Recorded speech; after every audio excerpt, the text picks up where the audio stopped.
What are some of the must attend or kind of cool go check this out things that you would point to based on the research that you've done or just your experiences living here? Well, if you haven't had an opportunity to go into the Library of Congress, the Jefferson Building, or actually any of the buildings, you got to check them out. I mean, it's beautiful. It's open to the public. You got to get a reader's card, but go in there, take a look at the beautiful things, the books that they have, the records that they have. Um, Take an opportunity to tour the buildings. The Smithsonian, is another one that has a lot of records, and that's one of those things where I'm like, one of these days I might do another book just on the Smithsonian because it's so unique, right? 10% of what the Smithsonian has is out in display. So there are things that we don't even know about.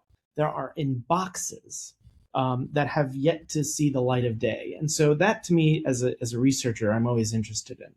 If you get an opportunity, of course, come to the House of the Temple. We actually have our own Americanism museum with lots of materials and interesting insights on, Masons who served in Congress or in some public capacity, that people might find interesting.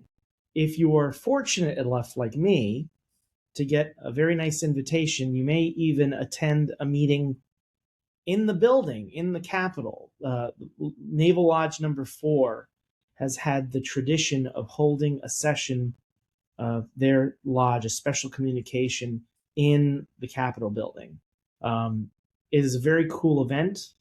It is a very informal event, I would say. There's no pomp and circumstance. It is done by approval of a representative of Congress who permits them to hold their session in his office. And so it's a cool thing to do. I've done it the last 4 or 5 years now, and it's been an honor to come and serve as the speaker for those events. And I think we're already scheduling our next opportunity. And gee whiz, we're going to talk about the Capitol and the Congress and the Freemasons. So that's obviously going to be an interesting topic. But it's one of those opportunities that people rarely get.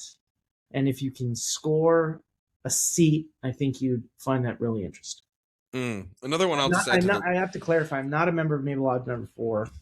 And so I go at their invitation. It's not something that I can bring people, but it's something that, if you're interested, reach out to the worship master of the lodge and see if you can score a seat.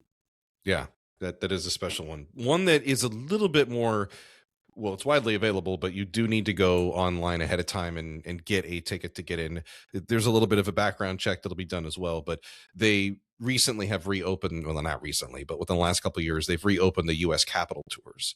Nice. And those are very special, too, to go see the rotunda. And yes, if you can, line up the chance to find out who your member of the House of Representatives is and go visit your congressman. And again, if you're a brother, go talk to him about the things that are important to your lodge and your community, because he's there to be serving and working for you. So take some of that time. Yeah. I will say one of the things that was sort of shocking to certain, individuals, Masons. I mean, when talking about this subject, I think one of the things they don't realize is, like, remember I told you there were those 4 phases, and the last one is about people submitting things to be placed in the official record, just like congratulating Masons for hitting a certain milestone or a lodge for hitting a special anniversary. There's a lot of congressmen right now who have very public. Some Masons would not like them. They might detest them, in fact. Some of them are women. And some of those individuals have submitted on behalf of Masonic lodges these commemorations recognizing the fraternity and recognizing all the good works. So I think sometimes we get ahead of ourselves with all the rhetoric and the things that we see online. But some of those individuals, you'd be like, wow, I can't believe, Representative so-and-so submitted a nice commemoration recognizing our little lodge in, whatever state. And so know that those resources are available. Like, you can, if you want, have a member of Congress recognize a nice anniversary with a special commemoration that will be in the public record, ad infinitum. So, maybe in the end, to wrap up, I hope that this book gives people a little bit of inspiration on how you can engage with your member of Congress too. because there's a lot of ways to do it. Perhaps it's doing a tour, perhaps it's getting access to, as you mentioned, the Capitol tours or the White House tours. Going through your member of Congress is how you can do that.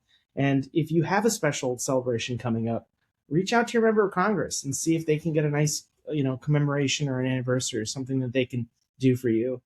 You'd be surprised how they'll be happy to respond.